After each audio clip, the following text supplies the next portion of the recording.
Hello प्यारे बच्चों, आज हमारा इलेक्ट्रिक चार्ज और फील्ड का 12th लेक्चर है।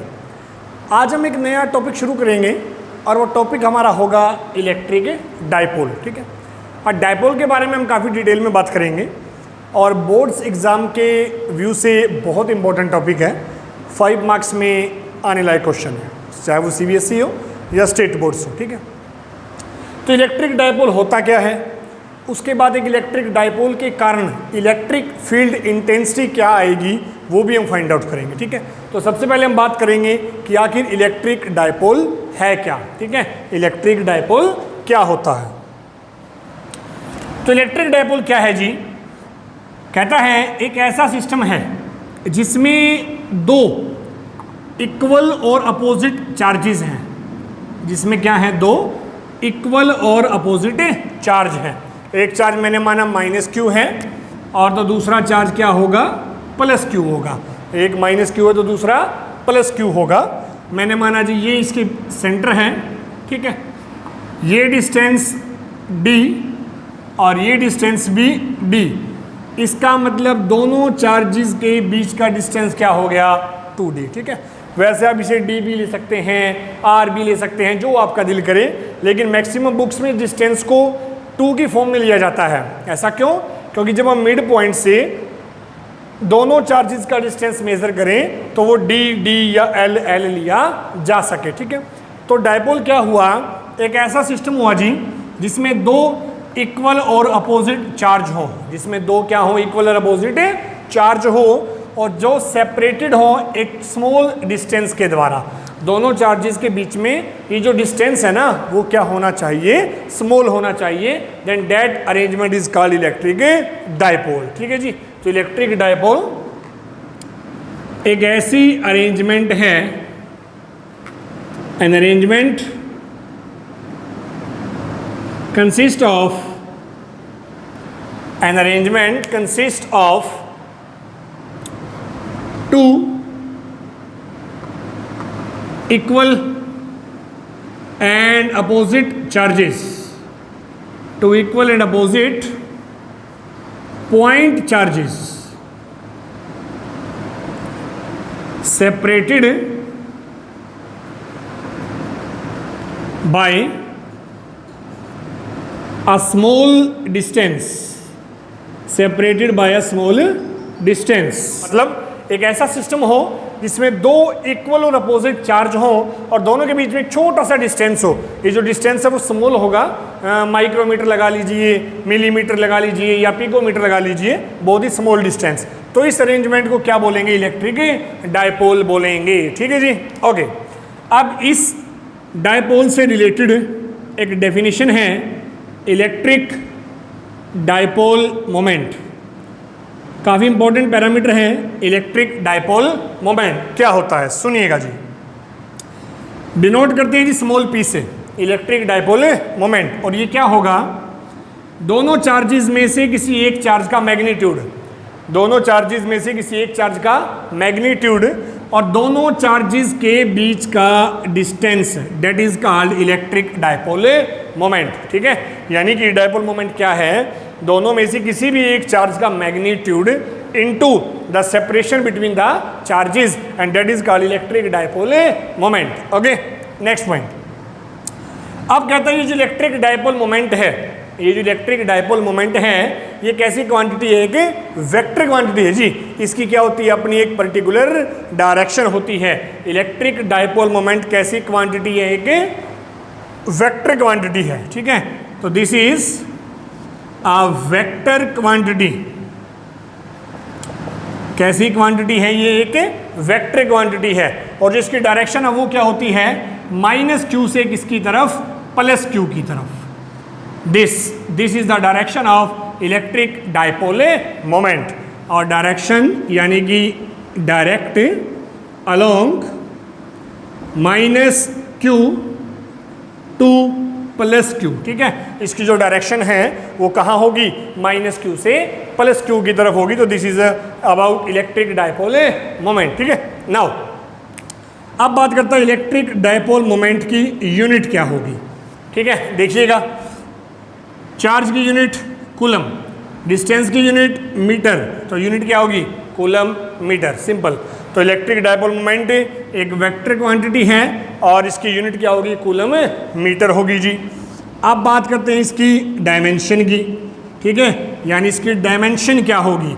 अगेन चार्ज की डायमेंशन ए टी और डिस्टेंस की एल, तो the dimensions of electric dipole moment is A T L. तो ये एक बेसिक सा आइडिया जी, इलेक्ट्रिक डायपोल क्या होता है और उसकी डायपोल मोमेंट क्या होती है, ठीक है। अब इसके ऊपर हम दो बहुत ही इंपॉर्टेंट टॉपिक्स डिस्कस करेंगे, ध्यान दीजिएगा। इससे हमारा जो टॉपिक है electric field intensity find out करनी है हमने, ठीक है। कहाँ पर? एक डायपोल के एक्सियल लाइन पे। तो इसके लिए पहले आपको ये पता होना चाहिए कि जो डायपोल का एक्सियल लाइन है वो क्या होगा, ठीक है। सबसे पहले हम एक डायपोल बनाते हैं। This is a charge minus Q, this is a charge plus Q, ठीक है। तो दोनों चार्जेस को मिलाने वाली ये जो लाइन है, ये हॉरिजॉन्टल लाइन, ये लाइन क्या कहलाएगी? इसकी एक्सियल लाइन कहलाएगी, ठीक है ना। यानी कि जो हमारे दोनों चार्जेस हैं, इन चार्जेस को मिलाने वाली ये जो हॉरिजॉन्टल लाइन है, ये क्या कहलाएगी? एक्सियल लाइन कहलाएगी। तो मैंने माना इस लाइन को यहाँ आगे बढ़ा दिया जी, ठीक है। और ये हमारा पॉइंट हो गया P, ये हमारा पॉइंट क्या हो गया? P, यानी ये वो पॉइंट है जहाँ पर हमें electric field intensity find out करनी है इस डायपोल के कारण, ठीक है। डायपोल का ये पॉइंट माना A, ये पॉइंट माना B, ठीक है। और ये हो गया जी डायपोल का मिड पॉइंट O, O से P का डिस्टेंस मैंने मान लिया R, ठीक है। तो O से B का डिस्टेंस भी कितना? D, और ये डिस्टेंस भी कितना? D। तो हमारा काम है एक बार हम P पॉइंट पर माइनस क्यू का electric field intensity find out करेंगे और एक बार P पॉइंट पर प्लस क्यू का electric field intensity find out करेंगे। तो सुनिएगा, है क्या जी हमारे पास? हमने माना हमारे पास क्या है? AB एक डायपोल है, AB क्या एक डायपोल है, और जो AB की लेंथ है वो क्या है? 2D है, ठीक है। OA OB both are equal to D, दोनों के दोनों किसके इक्वल हैं? D के इक्वल हैं जी, ठीक है। नाउ P पॉइंट हमारा ऑब्जर्वेशन पॉइंट है, P be the observation point, P be the observation point where electric field intensity is to be find out, where electric field intensity is to be found, ठीक है, जहां पर हमने electric field intensity जो है वो find करनी है। अब कहता है जी मैंने माना O से P का जो डिस्टेंस है वो क्या है? R है। O से P का डिस्टेंस क्या है? R। अब अपना काम क्या है? एक बार मैं माइनस क्यू के कारण P पे इंटेंसिटी निकालूंगा और एक बार प्लस क्यू के कारण। सुनिएगा, जिस भी पॉइंट पे इंटेंसिटी निकालते हैं वहां हम क्या मानते हैं? एक टेस्ट चार्ज मानते हैं, ठीक है। सोर्स चार्ज माइनस का है, टेस्ट पॉजिटिव है, तो माइनस वाले के कारण यहां पर जो इलेक्ट्रिक फील्ड इंटेंसिटी होगी वो मैंने मान ली जी E1। क्या मान ली? E1। प्लस वाले के कारण P पॉइंट पे जो इलेक्ट्रिक फील्ड इंटेंसिटी होगी वो मैंने मान ली जी E2। तो this is E2 and this is E1, ठीक है। अब एक पॉइंट पे मेरे पास दो इलेक्ट्रिक फील्ड इंटेंसिटी है, तो दोनों का अगर मुझे रिजल्टेंट निकालना है तो साफ साफ दिखाई दे रहा है कि दोनों की डायरेक्शन क्या है? एक दूसरे के अपोजिट हैं। जब एक ही पॉइंट पे दो वेक्टर हों, दोनों की डायरेक्शन अपोजिट हो, तो रिजल्टेंट क्या होता है? A minus B। A minus B का मतलब A is greater than B। तो पहले हम E1 और E2 की वैल्यू फाइंड आउट करेंगे, फिर हम देखेंगे E1 E2 में से ग्रेटर कौन सा है। सुनिएगा जी, पहले मान लिया हमने E1। E1 किसके कारण है? Due to minus Q। E1 is due to minus Q। So E1 is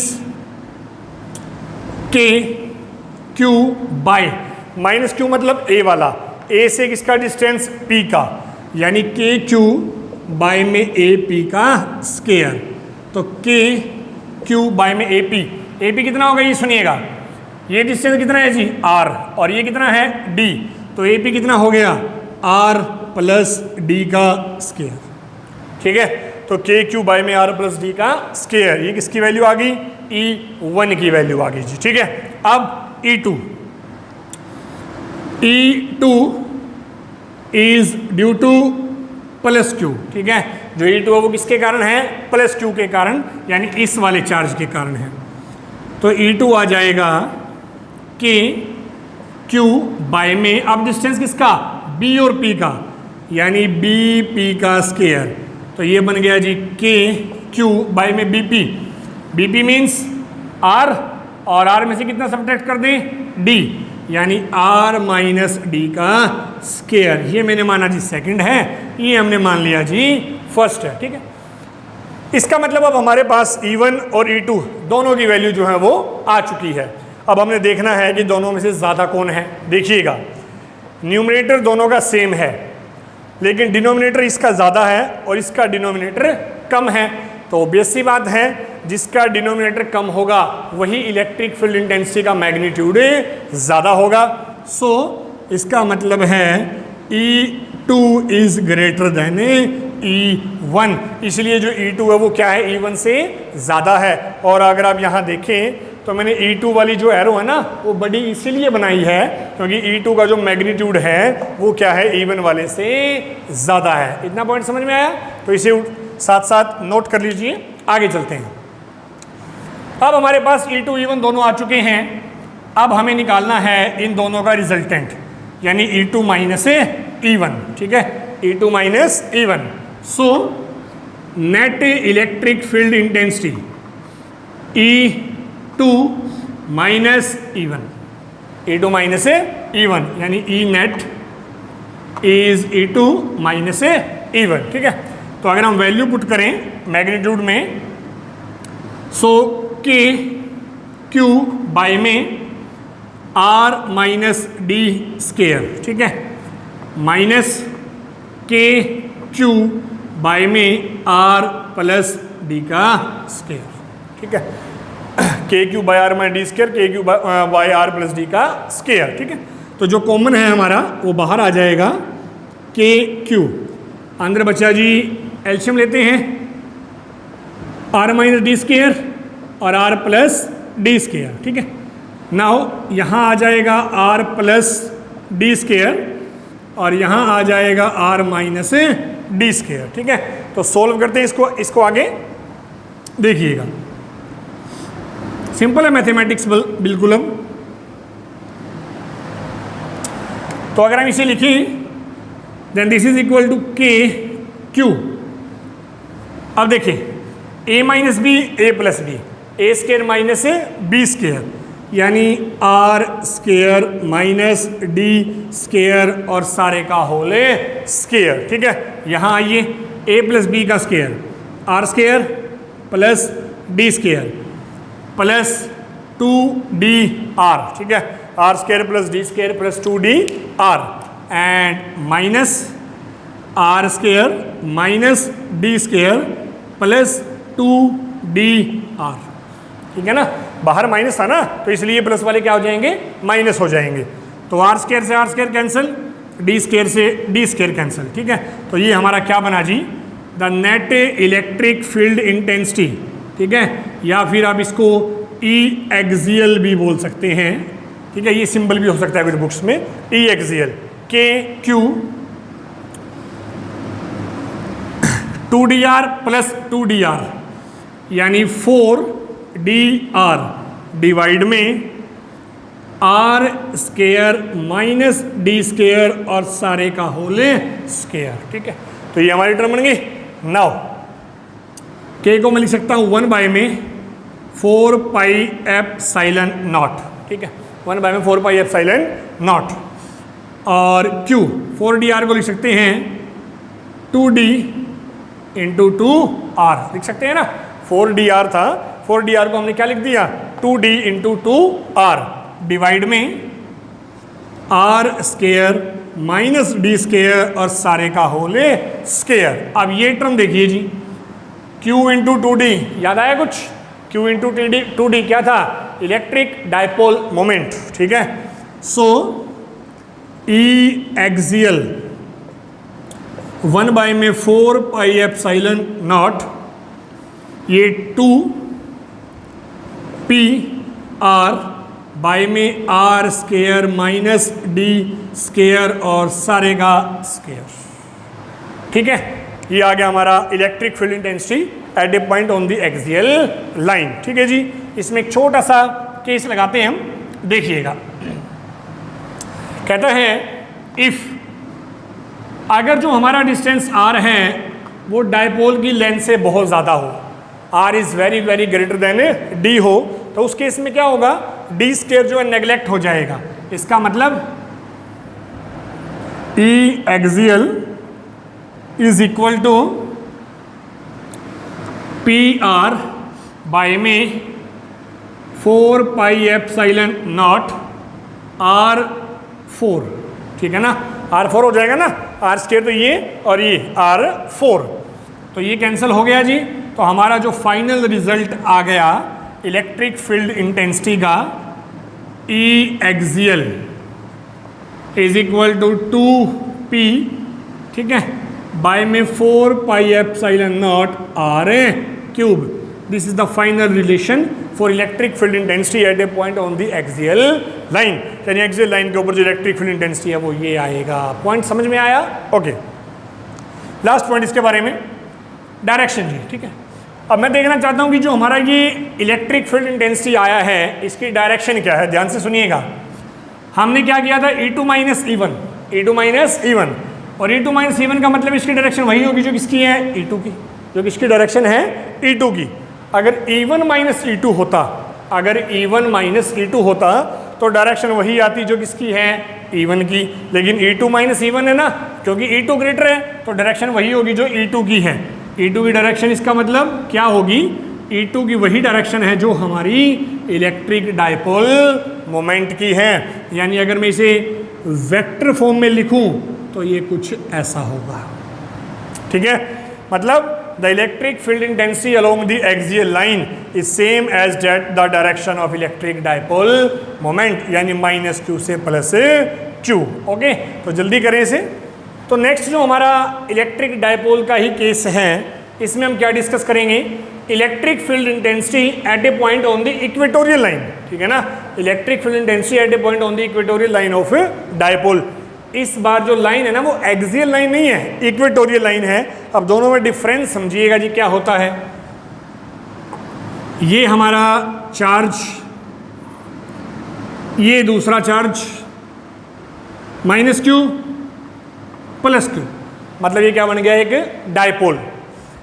अब इसका परपेंडिकुलर बाइसेक्टर, परपेंडिकुलर बाइसेक्टर कि जो परपेंडिकुलर बाइसेक्टर है ना डायपोल का, वही क्या कहलाता है, इक्वेटोरियल लाइन कहलाता है। बात समझ में आई कि जो हमारा डायपोल है उसका जो परपेंडिकुलर बाइसेक्टर है वही क्या कहलाता है, इक्वेटोरियल लाइन। मतलब the perpendicular bisector, the perpendicular bisector of dipole is called equatorial line. ठीक है, तो क्या होगा, ये O है, again this is D, this is also D, और ये मैंने मान लिया R, और ये पॉइंट हो गया P। फिर वही सिस्टम है जी, एक बार हम P पॉइंट के ऊपर इलेक्ट्रिक फील्ड इंटेंसिटी किसकी निकालेंगे, माइनस क्यू की। एक बार P पॉइंट के ऊपर इलेक्ट्रिक फील्ड इंटेंसिटी किसकी निकालेंगे, प्लस क्यू की। तो देखिएगा, पहले हमने, ये हमारा पॉइंट है A और ये हमारा पॉइंट है B, A और P को ज्वाइन किया, ठीक है, और B और P को भी ज्वाइन कर दिया। ठीक है जी, अब सुनिएगा, माइनस क्यू के कारण जो फील्ड इंटेंसिटी आएगी ये नेगेटिव है, ये पॉजिटिव होगा टेस्ट चार्ज, यानी उसकी डायरेक्शन कुछ ऐसे होगी। होगी या नहीं होगी, बिल्कुल होगी। प्लस क्यू क्या है, पॉजिटिव है, तो पॉजिटिव चार्ज के कारण यहाँ जो इलेक्ट्रिक फील्ड इंटेंसिटी आएगी उसकी डायरेक्शन कुछ ऐसी होगी, E2।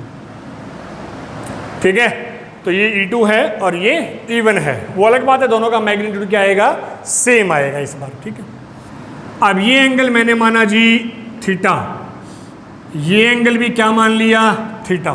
ठीक है ना, क्योंकि ये डिस्टेंस और ये डिस्टेंस सेम हो जाएंगे ना, तो इसलिए ये आइसोसेलेस ट्रायंगल बन जाएगी एक, और ये थीटा है तो ये भी क्या हो जाएगा, थीटा हो जाएगा। ठीक है, अब E1 E2 दोनों ही वेक्टर क्वांटिटीज हैं, तो दोनों के ही क्या होंगे, अपने रेक्टेंगुलर कंपोनेंट्स होंगे। अब ये, ठीक है, सुनिएगा ध्यान से, ये एंगल अगर थीटा है तो ये भी क्या होगा, थीटा। ठीक है, ये थीटा है तो ये भी थीटा। क्यों, अल्टरनेट एंगल। ये थीटा है तो ये भी क्या होगा, theta, because these are alternate angles. ठीक है, अब ये इवन है, ये थीटा है, तो इवन के दो कंपोनेंट होंगे। एक कंपोनेंट हो गया इवन कोस थीटा और एक कंपोनेंट हो गया इवन साइन थीटा। हाँ, समझ में आई। उसी तरह से किसको देखेंगे अब, E2 को।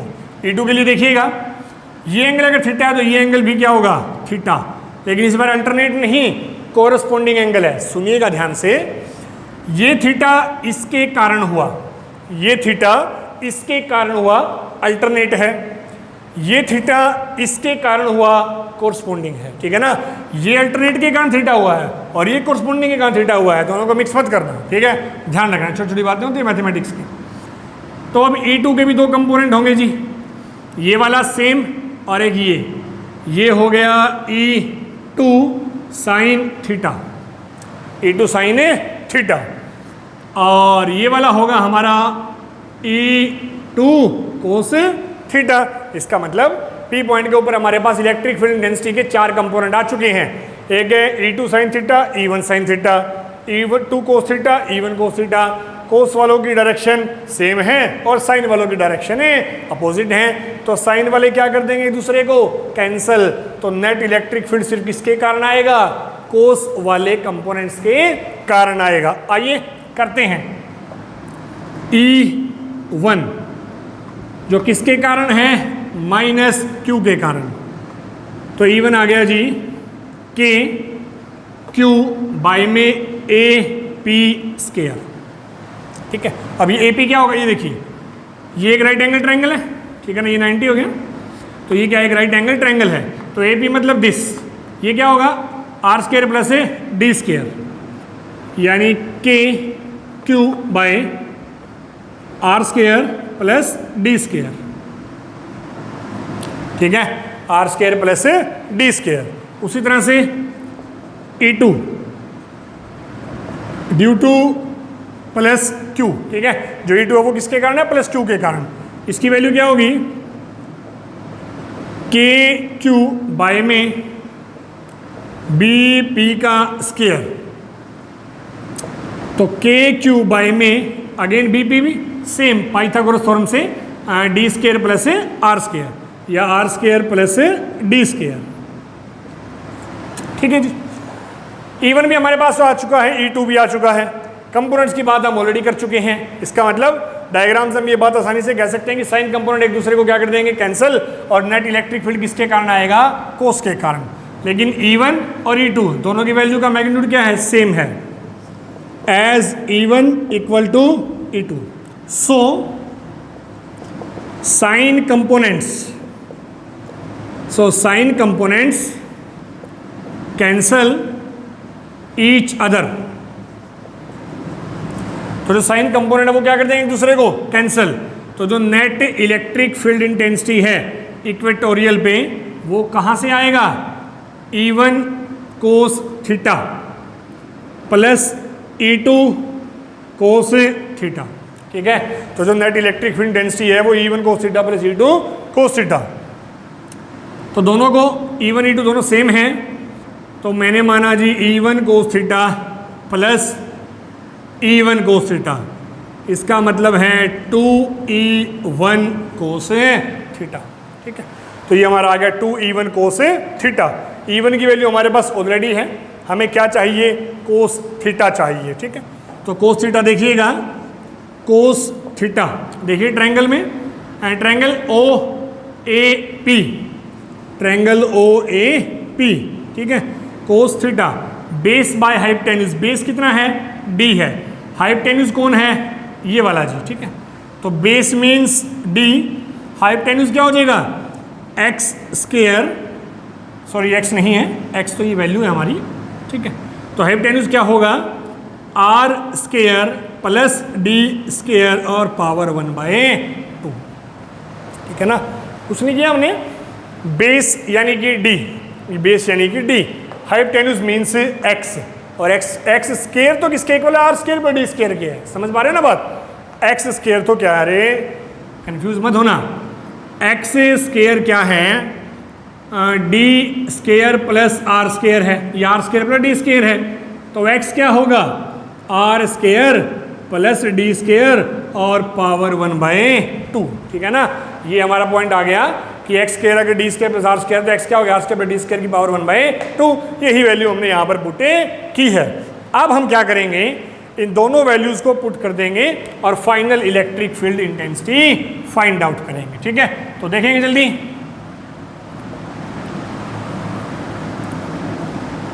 दोनों यानी एक वैल्यू कोस थीटा की और दूसरी वैल्यू E1 की। ठीक है, तो देखिएगा E equatorial is equal to 2, E1 क्या था, के क्यू बाय में डी या R square plus D square. ठीक है, इनटू में cos theta D by R square plus D square power 1/2। ठीक है, तो इसको हम लिख सकते हैं E इक्वेटोरियल 2, और या आप इसे कुछ ऐसे लिख दें के क्यू इंटू 2D, ताकि डायपोल मोमेंट बनाई जा सके, R square plus D square और पावर 3/2। ठीक है, ये पावर यहाँ स्केयर था ना, यहाँ स्केयर है 2 + 1/2 यानी 3/2। तो ये हमारा आ जाएगा जी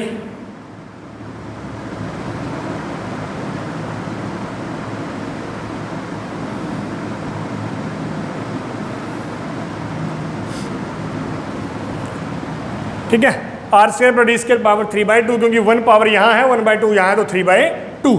अगेन Q इंटू 2D क्या हो गया, डायपोल मोमेंट, तो के वो क्या हो गया 1/4 pi epsilon naught. Q into 2D ये हो गया जी डायपोल मोमेंट, डिवाइड में R square plus D square power 3/2। ठीक है, अब अगेन अगर कहता है जी हो डी से बहुत ज़्यादा, आर क्या हो डी से बहुत ज़्यादा हो, तो E equatorial 1/4 pi epsilon naught P by ये बन जाएगा जी R का क्यूब। ठीक है, so this is the electric field intensity at the point on the equatorial line. अब यहाँ ध्यान दीजिए, अब एक्सियल वाले में यहाँ 2 था, जबकि इक्वेटोरियल वाले में यहाँ 2 नहीं है। इसका मतलब एक्सियल के केस में जो इलेक्ट्रिक फील्ड इंटेंसिटी है वो इक्वेटोरियल वाली इलेक्ट्रिक फील्ड इंटेंसिटी से कितना टाइम्स है, 2 टाइम्स है। अब डायरेक्शन देखिएगा ध्यान से, P की डायरेक्शन तो क्या होगी -q से +q, और इक्वेटोरियल की डायरेक्शन क्या होगी, जो E1 कोस थीटा और E2 कोस थीटा के एडिशन की है। मतलब ये, यानी कि ये डायरेक्शन किसकी है हमारी, E इक्वेटोरियल की, और ये डायरेक्शन किसकी थी, इलेक्ट्रिक डायपोल मोमेंट की। समझ पा रहे हो ना बात। जो हमारा नेट इलेक्ट्रिक फील्ड इंटेंसिटी है इसकी डायरेक्शन वही होगी जो हमारे इलेक्ट्रिक फील्ड इंटेंसिटी के कोस कंपोनेंट्स की है, क्योंकि उन्हीं के एडिशन से तो ये आया है। तो इसलिए ये डायरेक्शन किसकी थी, इक्वेटोरियल लाइन की इलेक्ट्रिक फील्ड की, और ये डायरेक्शन किसकी है, डायपोल मोमेंट की, जो एक दूसरे के अपोजिट हैं। इसलिए हम यहाँ साथ में क्या लिख देंगे, माइनस लिख देंगे जी। यहाँ साथ में क्या आ जाएगा, माइनस आ जाएगा। ठीक है, तो this is the electric field intensity at a point on the equatorial line. Clear है सभी को? ओके, ये पॉइंट और हम यहाँ ऐड कर देंगे कि एक्सियल और इक्वेटोरियल के बीच में क्या कनेक्शन है। सिंपल है, 2 टाइम्स है, मतलब the electric field intensity on axial is 2 times of the electric field intensity on equatorial. ठीक है, तो देखें इसे। अभी हमने बात की, एक बार हमने कहा कि एक्सियल लाइन पे है, एक बार हमने कहा कि डायपोल के परपेंडिकुलर बाइसेक्टर पे है। अब हम बात करेंगे जनरल केस की। जनरल का मतलब हमारा पॉइंट कहीं भी हो सकता है, और उस जनरल केस का यूज़ करके हम एक्सियल का रिजल्ट भी निकाल सकते हैं और इक्वेटोरियल वाला रिजल्ट भी फाइंड आउट कर सकते हैं। देखिएगा, यानी electric field intensity at any point due to dipole. ठीक है जी, पॉइंट जो है वो कहीं भी हो सकता है, समझिएगा। मैंने माना ये हमारा डायपोल है, दिस इज -q और this is +q, this is A and this is B। ये इसका मिड पॉइंट है O, और ये हमारा ऑब्जर्वेशन पॉइंट है P। ये डिस्टेंस है R और ये एंगल है हमारा थीटा। ठीक है, ये एंगल हमारा थीटा है। ये बात ध्यान रखिएगा कि हमने जो एंगल यहाँ थीटा लिया है ना वो +q से लिया, हम इसी के लिए फॉर्मूला डिराइव कर रहे हैं। कोई ज़रूरी नहीं है कि आप इधर से लें, लेकिन हम एंगल जो हैं ऐसे ही बनाते हैं एंटी क्लॉकवाइज डायरेक्शन में, तो इसलिए आप ये बात का ध्यान रखें। ठीक है, तो जब भी एंगल की वैल्यू दी मिले आपको, तो आप ये ध्यान रखें कि एंगल की वैल्यू कहाँ से हो, +q से। क्योंकि अगर इधर से एंगल दे दिया और आप फॉर्मूला ये वाला पुट कर दोगे तो वो गलत हो जाएगा। तो अगर आपको इधर से एंगल दे तो आप 180 माइनस करके फिर उस वैल्यू को फॉर्मूले में पुट करें। ये जब हम क्वेश्चंस बात करेंगे तब बात करेंगे इसके बारे में। ठीक है, फिलहाल हमारा ये पॉइंट आ गया और ये हो गई हमारी इलेक्ट्रिक डायपोल मोमेंट, यानी कि P। ठीक है, जैसे हम जानते हैं कि डायपोल मोमेंट एक वेक्टर क्वांटिटी है, तो वेक्टर क्वांटिटी है, ये एंगल थीटा है, तो वेक्टर क्वांटिटी यानी डायपोल मोमेंट के भी दो कंपोनेंट होंगे, एक कोस वाला और एक साइन वाला। ठीक है, जो थीटा के साथ में है वो हमारा हो जाएगा P कोस थीटा, और जो इसके परपेंडिकुलर है वो हमारा हो जाएगा P साइन थीटा। ठीक है, अब हम इस लाइन को भी थोड़ा पीछे बढ़ा देते हैं, इमेजिनरी। ठीक है, ये क्यों बढ़ाया आपको अभी पता चल जाएगा। इसे भी हम थोड़ा सा पीछे बढ़ा देते हैं, कुछ ऐसे। ठीक है, अब सुनिएगा ध्यान से। अब मेरे पास डायपोल मोमेंट P नहीं बल्कि एक P कोस थीटा और एक P साइन थीटा है। ठीक है, ध्यान दीजिएगा, ये है P कोस थीटा और ये है ऑब्जर्वेशन पॉइंट। ये है P कोस थीटा ऐसे, ये हमारा है P कोस थीटा और ये कौन है, ऑब्जर्वेशन पॉइंट P। समझ रहे हो बात। ऑब्जर्वेशन पॉइंट जो P है ना, वो P कोस थीटा के लिए तो क्या है, एक्सियल पे है, हाँ या ना। अरे समझ पा रहे हो, हमारा क्या था, ऐसे था पहले, ये P था और यहाँ हमारा ऑब्जर्वेशन पॉइंट था। ठीक है, तो ऑब्जर्वेशन पॉइंट ये कहाँ था, एक्सियल पे था ना। क्यों, क्योंकि ऑब्जर्वेशन पॉइंट उसी लाइन पे था जो हमारी डायपोल मोमेंट की डायरेक्शन है। यहाँ भी देखिए ऑब्जर्वेशन पॉइंट उसी लाइन पे हैं जो हमारे P कोस थीटा की डायरेक्शन है। इसीलिए ऑब्जर्वेशन पॉइंट जो P है वो P कोस थीटा के लिए कहाँ लाई कर रहा है, एक्सियल लाइन पे लाई कर रहा है। ठीक है, अब P साइन थीटा वाले की बात करते हैं। P sine theta, P sine theta कुछ ऐसे है। ठीक है, this is P sine theta और हमारा ऑब्जर्वेशन पॉइंट कुछ ऐसे है। बात समझ में आई। इसका मतलब P साइन थीटा के लिए जो ऑब्जर्वेशन पॉइंट है वो कहाँ लाई कर रहा है, इक्वेटोरियल पे। इसका मतलब एक बार हम इलेक्ट्रिक फील्ड इंटेंसिटी निकालेंगे किसके कारण, P कोस थीटा के कारण, और एक बार इलेक्ट्रिक फील्ड इंटेंसिटी निकालेंगे किसके कारण, P साइन थीटा के कारण, और फाइनली दोनों का रिजल्टेंट फाइंड आउट कर लेंगे। ठीक है, देखिएगा बारी बारी से शुरू करते हैं। Due to P cos theta the observation point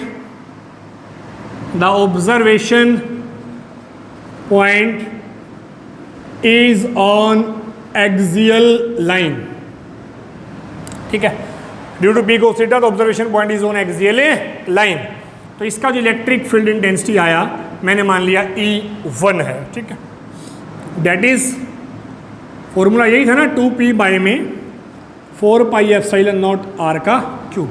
ठीक है, लेकिन यहाँ P की जगह क्या आ जाएगा, P cos थीटा, क्योंकि इस बार जो डायपोल मोमेंट है वो P नहीं P cos थीटा है। तो दिस इज इक्वेशन नंबर 1। ठीक है, एक बात और, E1 की डायरेक्शन वही होती थी जो किसकी थी, इलेक्ट्रिक डायपोल मोमेंट की। इसका मतलब P पॉइंट पे जो इलेक्ट्रिक फील्ड आया है ये वाला, इसकी डायरेक्शन वही होगी जो किसकी है, P cos थीटा की। ठीक है, now due to P sin theta the observation point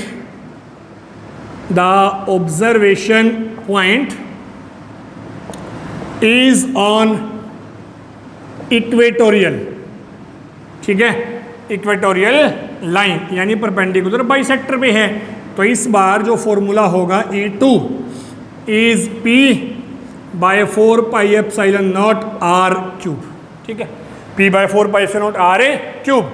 लेकिन P के साथ क्या आ जाएगा, P साइन थीटा, ये वाला, ठीक है। ये हो गया जी हमारा इक्वेशन 2, ठीक है। और इक्वेटोरियल के केस में इलेक्ट्रिक फील्ड इंटेंसिटी की जो डायरेक्शन है वो डायपोल मोमेंट के क्या होती थी, अपोजिट होती थी, ठीक है। अब देखिएगा ये डायपोल मोमेंट की डायरेक्शन है तो इलेक्ट्रिक फील्ड क्या होगा, इसके अपोजिट होगा नहीं होगा। तो this is the direction of E2। तो अब E1 हमारे पास है, E2 हमारे पास है, हम दोनों का रिजल्टेंट फाइंड आउट कर सकते हैं। तो देखिएगा, और E1 E2 के बीच में एंगल क्या है, 90 डिग्री है। तो the net electric field intensity is E1 square plus E2 square plus 2 E1 E2 कोस 90, ठीक है, 2 E1 E2 कोस 90। ये रिजल्टेंट का फॉर्मूला है जी। जिन्हें नहीं पता वो वेक्टर्स के लेक्चर हैं, इसी चैनल पे आपको मिल जाएंगे, अब वहाँ से देख सकते हैं, ठीक है। तो 2 E1 E2 कोस 90, तो इसको हम लिख सकते हैं E1 स्क्वायर E2 स्क्वायर, और ये 0 हो जाएगा। अब हमारा काम है E1 E2 की वैल्यू पुट करना और सोल्व करना इसको, ठीक है। तो देखिएगा,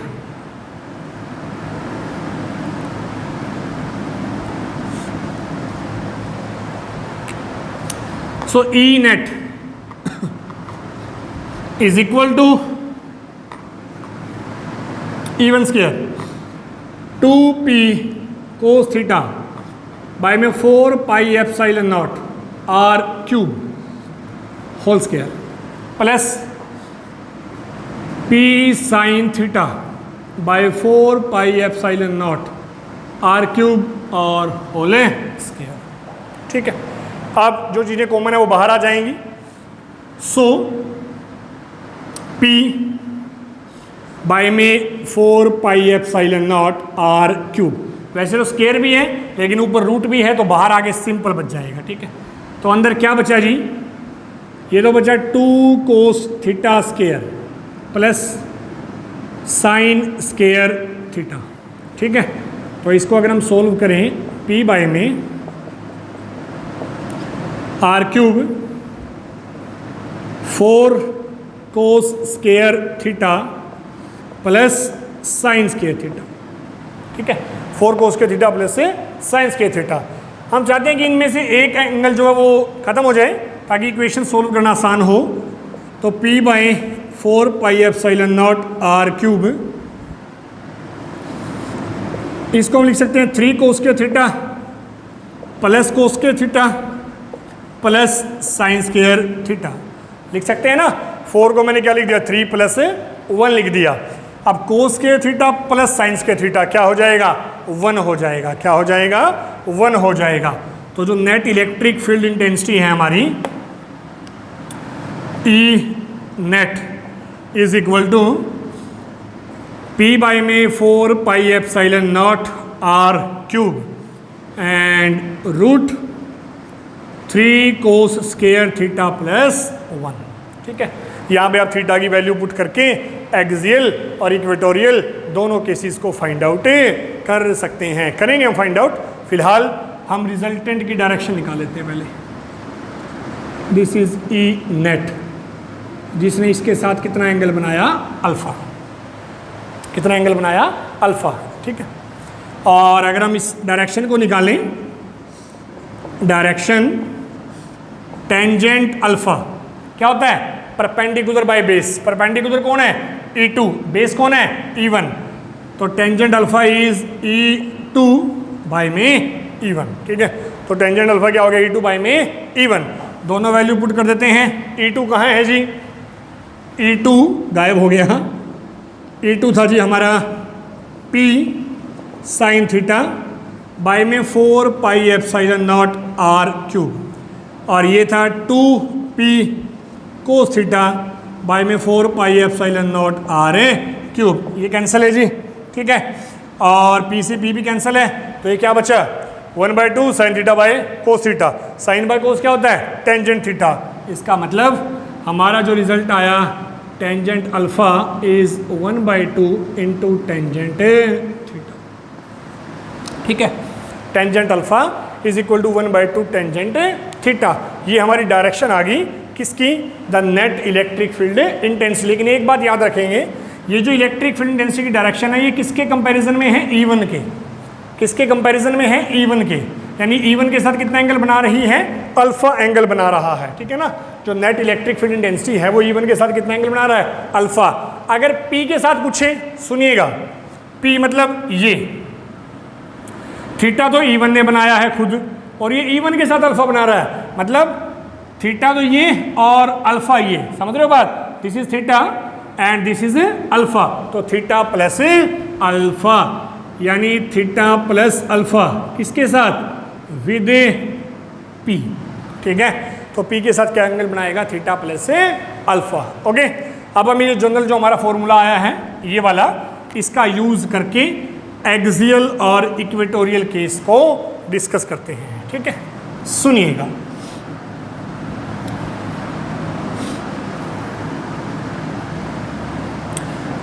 एक्सियल का मतलब क्या है, जब थीटा क्या हो 0।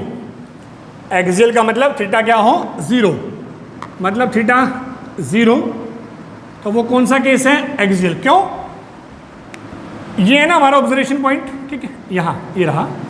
अगर मैं इसको ऐसे करूँ तो ये तो थीटा 0 है ना, तो वो कौन सा केस बन गया, एक्सियल। और अगर थीटा क्या है 90, तो वो कौन सा केस बन गया, इक्वेटोरियल। यानी एक बार थीटा को हम 0 पुट करेंगे और एक बार थीटा को 90 पुट करेंगे, ठीक है। तो देखिएगा ई एक्सियल आ जाएगा, वो कैसे आएगा, P बाय में 4 pi epsilon not R cube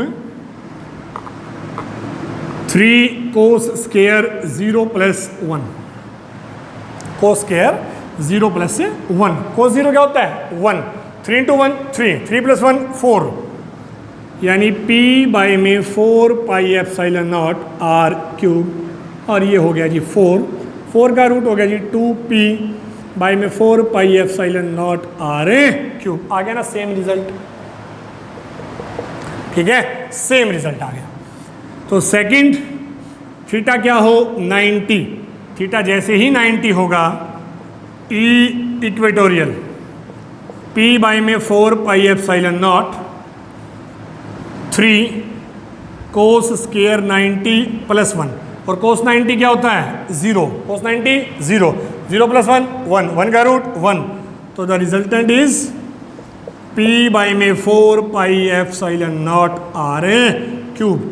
ये आ गया जी इलेक्ट्रिक फील्ड एट इक्वेटोरियल, ठीक है। इसका मतलब जनरल केस का यूज़ करके हम दोनों का रिजल्टेंट फाइंड आउट कर सकते हैं, ठीक है जी। तो ये था हमारा आज का लेक्चर, काफ़ी इंपॉर्टेंट पॉइंट्स थे, तो थोड़ा ध्यान से पढ़िएगा। बाकी बातें हम नेक्स्ट लेक्चर में डिस्कस करेंगे। आपको लेक्चर पसंद आया, वीडियो को शेयर कीजिए, ताकि हमारी कोशिश जो है ये ज़्यादा से ज़्यादा स्टूडेंट्स तक पहुँच सके। वीडियो को लाइक करें, चैनल को सब्सक्राइब करें और ज़्यादा से ज़्यादा शेयर करें। Thank you.